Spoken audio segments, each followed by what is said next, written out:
ओम हरि ओम तत्सत। श्री गणेशाय नमः।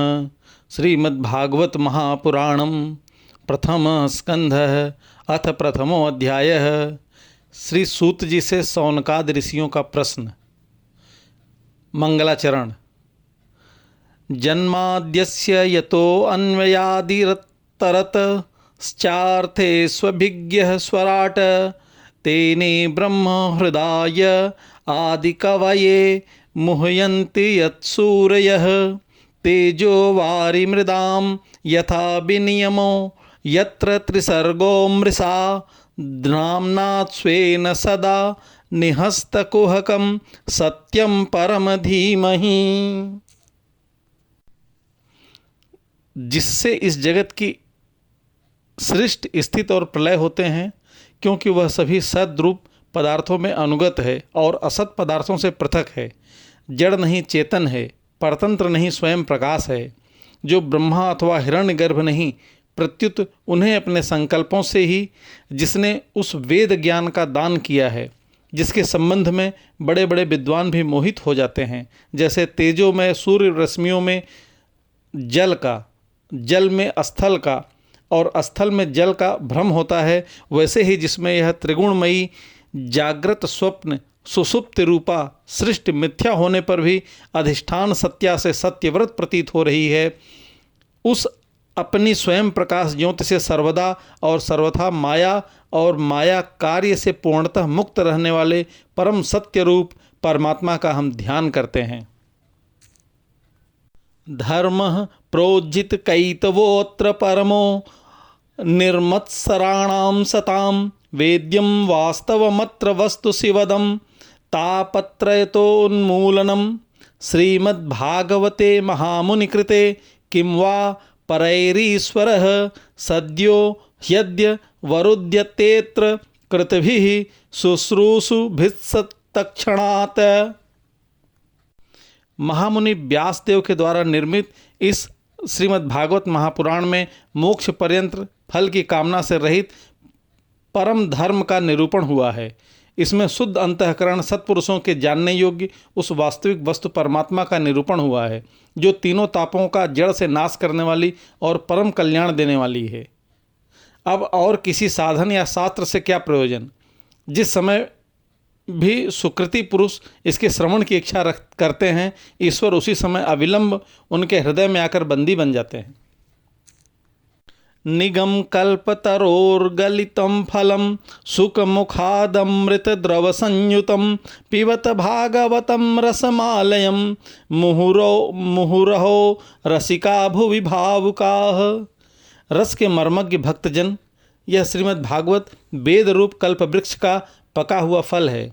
श्री सुखदेव जी तोते के मुख का संबंध उनसे हो जाने से यह परमानंद मयी सुधा से परिपूर्ण हो गया है। इसके फल में छिलका, गुठली आदि त्याज्य अंश तनिक भी नहीं है। यह मूर्तिमान रस है। जब तक शरीर में चेतना रहे तब तक इस दिव्य भगवत रस का निरंतर बार बार पान करते रहो। अथ कथा प्रारंभ। नैमिषे निमिष क्षेत्रे ऋषयः सौनकादयः सर्वं स्वर्गाय लोकाय सहस्र सममासत। त एकदा तु मुनयः प्रातर्हुतहुताग्नयः सत्कृतं सूतमासीनं प्रपच्छु उरिदमादरात। एक बार भगवान विष्णु एवं देवताओं के परम पुण्यमय क्षेत्र नैमिषारण्य में सौनकादि ऋषियों ने भगवत प्राप्ति की इच्छा से सहस्र वर्षों में पूरे होने वाले एक महान यज्ञ का अनुष्ठान किया। एक दिन उन लोगों ने प्रातःकाल अग्निहोत्र आदि नित्य कृत्यों से निवृत्त होकर सूत जी का पूजन किया और उन्हें ऊंचे आसन पर बैठाकर बड़े आदर से यह प्रश्न किया। ऋषयः ऊचुः त्वया खलु पुराणानि सेहितासानि चानघ आख्याताप्य धीतानि धर्मशास्त्राणि यान्युत यानि वेदविदां श्रेष्ठो भगवान् बादरायणः अन्ये च मनुयः सूतः परावरविदो बिन्दुः।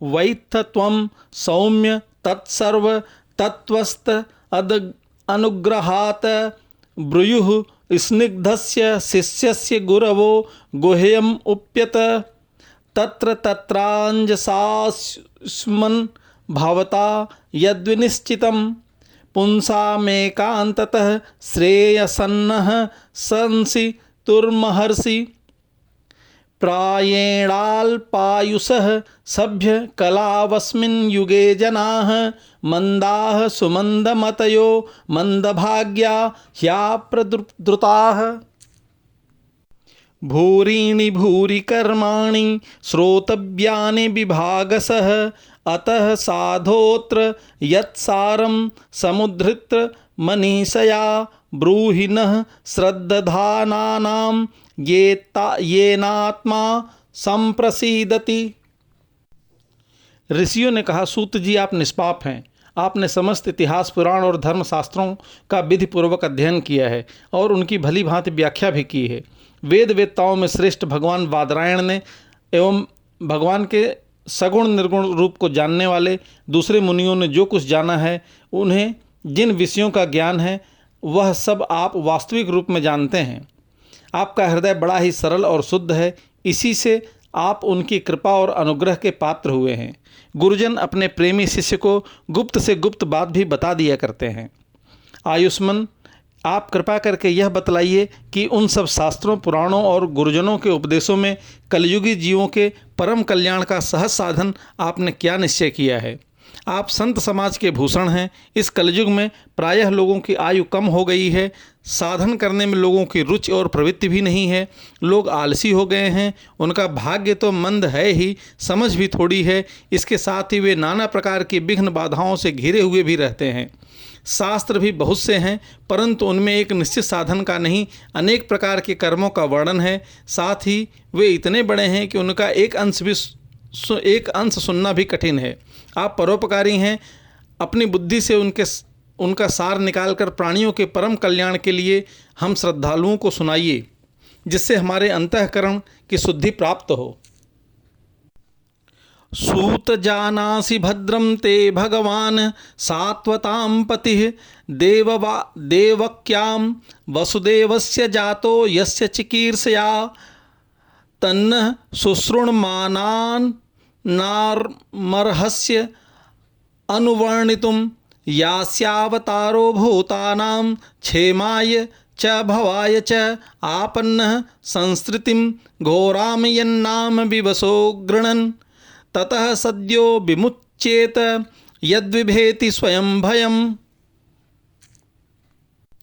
प्यारे सूत जी, आपका कल्याण हो। आप तो जानते ही हैं कि यदुवंशियों के रक्षक भगवत वत्सल भगवान श्री कृष्ण वसुदेव की धर्मपत्नी देवकी के गर्भ से क्या करने की इच्छा से अवतीर्ण हुए थे। हम उसे सुनना चाहते हैं। आप कृपा करके हमारे लिए उसका वर्णन कीजिए, क्योंकि भगवान के अवतार जीवों के परम कल्याण और उनकी भगवत प्रेममयी समृद्धि के लिए ही होता है। यह जीव जन्म मृत्यु के घोर चक्र में पड़ा हुआ है। इस स्थिति में भी यदि वह कभी भगवान के मंगलमय नाम का उच्चारण कर ले तो उसी क्षण उससे मुक्त हो जाए, क्योंकि स्वयं भय भी भगवान से डरता रहता है। यत्पाद संश्रयाः सूतमुनयः प्रशमायनाः सद्यः पुनत्युस्पष्टाः स्वरधुन्यापो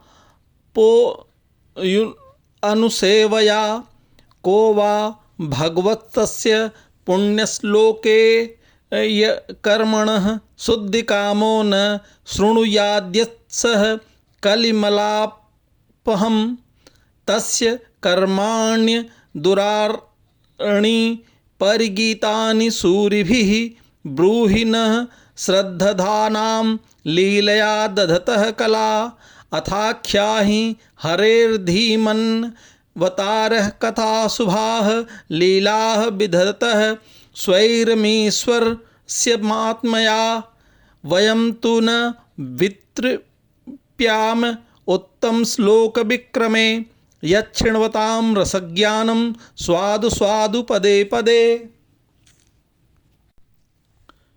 सूत जी परम विरक्त और परम शांत मुनिजन भगवान के श्री चरणों की शरण में ही रहते हैं।